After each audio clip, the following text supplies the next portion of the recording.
Muy buenas tardes. Mi nombre es Carlos Manuel Bañaga. El objetivo de presentación es que ustedes conozcan un poco acerca de la historia de una de las empresas más grandes a nivel mundial en lo que se refiere a la creación de videojuegos.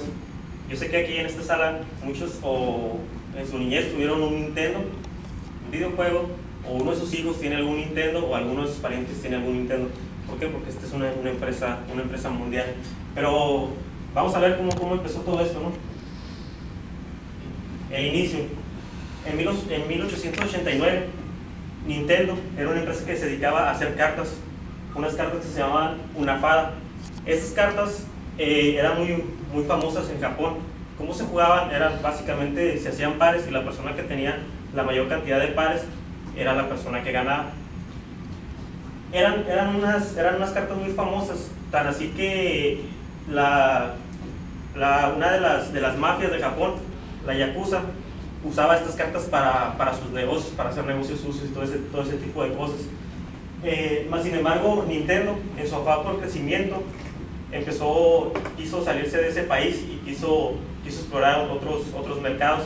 Se fue a Estados Unidos y empezó a hacer negocios con Walt Disney para meter a sus personajes dentro de estas tarjetas. Es así como empezó a agarrar un poco más de capital, pero en ese viaje se dio cuenta que lo que ya iba en crecimiento eran los videojuegos, las cosas electrónicas. Las cartas ya iban de bajada, ya era algo que no daba dinero, ¿no? Entonces, en 1969 creó este aparato que era como los inicios de un videojuego. Se llamaba Nintendo Load Tester. ¿Cómo funcionaba?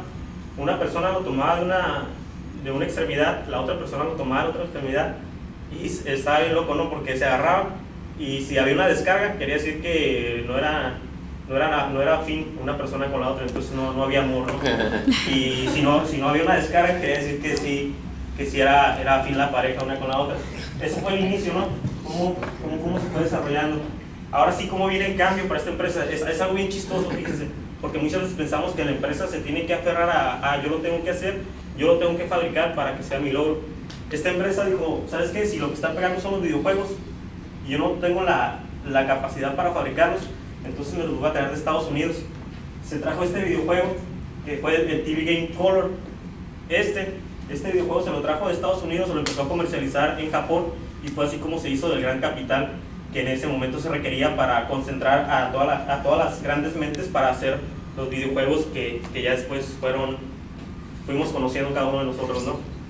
Hay un dato muy curioso de este videojuego. Se dice que aparte de que se lo compraron a Estados Unidos, era una vil copia del juego de los inicios de Atari, que en esos tiempos Atari ya estaba bien posicionado en Estados Unidos y Nintendo apenas iba resurgiendo, ¿no?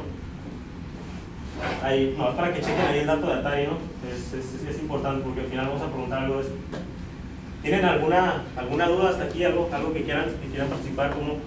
Si se dan cuenta cómo de unas cartas fue surgiendo todo y cómo se fue amasando una gran fortuna. ¿Alguna duda, preguntas aquí? ¿No? ¿Nadie? ¿Alguien tiene videojuegos? O sea, a todos nos gustan los videojuegos, ¿no? Porque capaz que estoy hablando de algo que no nos gusta a todos. Okay.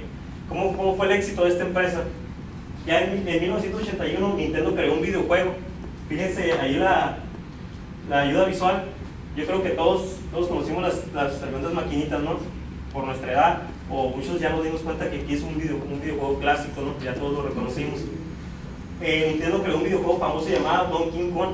Entre las cosas chistosas de esto es que originalmente se llamaba Monkey Kong, pero al momento de traducirlo a Estados Unidos se equivocaron y lo dejaron como Donkey Kong. Aquí podemos ver dos personajes que ya después fueron los grandes de Nintendo, que es la princesa y Mario Bros. Otro dato curioso ahí es que, por ejemplo, los diseñadores cuando hicieron este videojuego, al momento de que Mario caía, por las limitaciones técnicas, por las limitaciones de esos tiempos, no podían hacer el efecto de que el pelo se movía. Entonces decidieron ponerle una gorra. Fue así cuando le dieron como el prototipo de fontanero que hasta el momento tiene. ¿Cómo se convirtió en el líder mundial?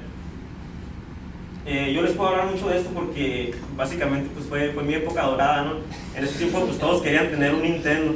Este fue el boom de esta empresa. Fue cuando ya lanzó videojuegos más espectaculares. Fue donde creó los videojuegos de 8 bits.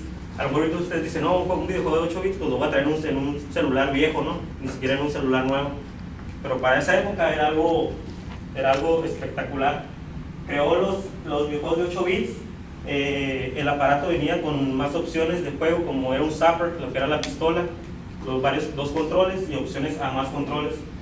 En ese momento, cuando sacó esta consola, logró 60 millones de consolas vendidas, que fue el doble de lo que vendía Atari. En ese momento dejó atrás al líder y a todas las demás competencias. Se logró posicionar como el líder mundial en videojuegos, que hasta el momento lo sigue siendo, y además que si queremos hablar de historia de videojuegos, Nintendo es el logo principal. ¿Alguna pregunta, buenas noches? Bueno, pues es todo. Muchas gracias.